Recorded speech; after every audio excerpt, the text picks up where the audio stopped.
Bona nit a tots. Doncs bé, aquest diumenge trobem un cas de flagrant corrupció a l'Evangeli.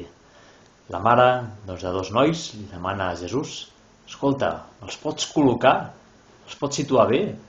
Jesús, tu que tu estàs en un lloc alt, els pots posar bé, ben a prop teu en el regne de Déu? I Jesús els diu, em sembla que no sabeu què demaneu, perquè a la meva dreta i a la meva esquerra, si sabéssiu qui hi hauria, tots recordem, sent al Calvari, qui hi haurà? Dos lladres al costat de Jesús, segurament no li demanarien això. Però després Jesús diu quelcom que no hem d'oblidar, i és que estar a la dreta o a l'esquerra no depèn d'ell, és un do. Tu vols ser el primer? Vols ser important? Doncs posa't al final de la cua, no davant de la cua. Posa't a servir i no a buscar ser servit.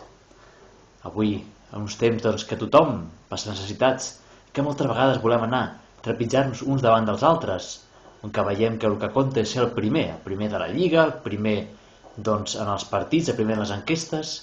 Jesús ens diu que per ell els primers no són importants, que els importants són aquells que es posen a servir tothom, aquells que aguanten l'edifici, no els que estan a la punta del taulat. Doncs vinga, demanem-li a Jesús que ens ajudi a ser això, bons servidors, una església que serveix, com ell mateix ens ha servit a nosaltres i ha donat la vida per cada un de nosaltres. Que així sigui.